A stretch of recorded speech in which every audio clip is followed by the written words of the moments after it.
Welcome back to Amazing Abner. My name is Tom, and this video is going to revolve around the top 5 mistakes I feel I've made during my first 5 months selling on eBay.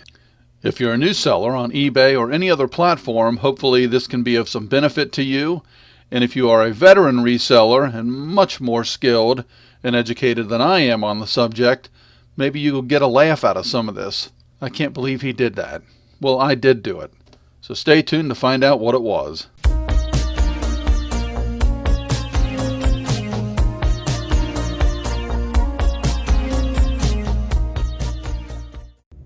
All right, the first mistake that I made was jumping into lots too quickly. I watched the YouTube videos. I saw everyone else seemingly getting lots from Blue Lots, Wholesale Ninjas, etc., etc. Those are the two that I've used, and I think they're great, and it is a fantastic way to get a nice supply of inventory, but you really need to do your research first. Know more or less what items or what categories you're getting and what's going to work for you. I saw the videos, I jumped in way too quickly.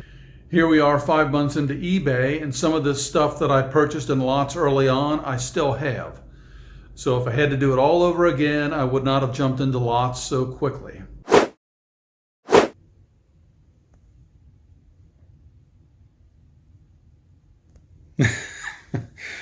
All right, the second big mistake I made was, and luckily this was a one-time deal. Again, it's something I have a video on, the dimensional weight nightmare. I got a little sloppy when it came to shipping, and I just didn't check into it as I should. And I wound up getting hit with a charge from FedEx, a dimensional weight charge that cost me the entire order. And not basically, I did. I wound up paying, I think, $9.66 to the customer to take the item from me, is how it turned out. So really just looking into it and being knowledgeable on the shipping, making sure that you know what the shipping is going to be. I don't ship a whole lot of FedEx or UPS. I do primarily USPS. So if you're like me and you start branching off, shipping some bigger items, UPS and FedEx, when you either drop the package off, even if you've got it pre-labeled, as most of us do, make sure they could scan it and let you know exactly what the charge is going to be and that there will be no further charge. Or with FedEx, they have the dimensional weight calculator on their site. I'm sure you could use that and it would give you maybe a similar idea to UPS. I don't think they do have it, but go to the FedEx dimensional weight calculator, plug in everything, and make sure that you're not going to get hit with that charge. All right, the third mistake that I've made in my first 5 months on eBay was lack of activity. I had a video called the October Sales Disaster, which obviously was in October. It was a recap of my October sales, and they had really plummeted. The reason they had plummeted was because of my lack of activity. I was doing really well for what I thought I was going to be able to do as a part-time reseller. And I thought, at the time I had like close to 100 items listed. I'm just going to let this roll. I'm just going to sit back and let the cash flow in. This is great. Bruh. And it didn't work that way. You've got to stay active. Whether it is sourcing, listing, working on eBay, sending out offers, working on things that you already have in terms of active listings, changing things up, etc., etc. If you do not stay busy, if you do not work, if you just sit back and let it go into autopilot, it's not going to be good.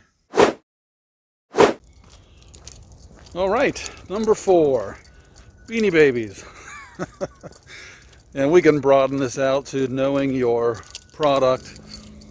You've got to have knowledge. I made the same mistake with jewelry with one of my early lots that I purchased. I saw these Beanie Babies online. Still, a lot of them selling for huge money, but they are very specific.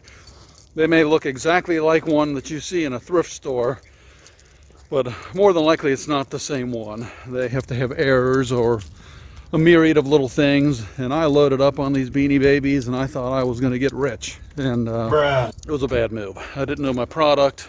I didn't know anything about them. I just saw them online and thought, well, I can replicate that and do the same thing, and I couldn't. My biggest recommendation would just simply be knowing what you're selling. It sounds simple enough, but it's so easy to want to branch out too quickly or see what someone else sold and think you can just find the same thing and do the exact same thing in terms of the sale, and it just doesn't always work out that way. So gotta have knowledge. Number 5, for me, that was utilizing the best offer feature. Made this mistake early on. I would list an item in eBay, let's say for $20. I would check the best offer box to accept anything $19 and above automatically. But anything $18 and below, I would have it automatically decline. So I would have an item sit for a while. I'd kind of go in and check the history, and I'd see that I had all these offers for $17, $15, whatever, etc., and they got auto declined and they just went away. So instead of using the money amounts for the auto accept, the auto decline, I started just checking best offer. Sometimes you'll get somebody for that $20 item, they'll offer you $1. And you know, you can either decline or you can get back to them with a reasonable offer. But I found my sales really kicked up because most people will give you a solid offer, or at least they'll be in the ballpark. Somebody might give me a $12 offer for the $20 item, and it's a lot of times they're just looking for something off. And you know, I'll know my numbers and know, you know what, the lowest I really would want to go on that would be $15, let's say. So I'll come back with an offer of $15, and many times they will accept. But if I would have just simply had that auto decline for, you know, $18 and below, they would have sent an offer, been declined, and just went away and went to somebody else. So best offer, either make your amounts reasonable, unlike what I did, or I would suggest just checking the accept best offer and don't even put anything in the box. So there you go. There are my top 5 mistakes, pulled from quite a long list of mistakes I've made during my first 5 months on eBay. So let me know what you think down in the comments below. What is the one biggest mistake you made as you were starting out as a reseller? And as always, if you've made it this far in the video, please consider liking and subscribing. I am trying to juggle the balance between selling and doing the right thing on eBay with also trying to grow a YouTube channel, and it's not easy, I can tell you that. So it is a long hard grind here. So anyway, thank you for stopping by, Amazing Abner. I appreciate you watching the video. Treat others the way you would like to be treated, and we'll see you next time.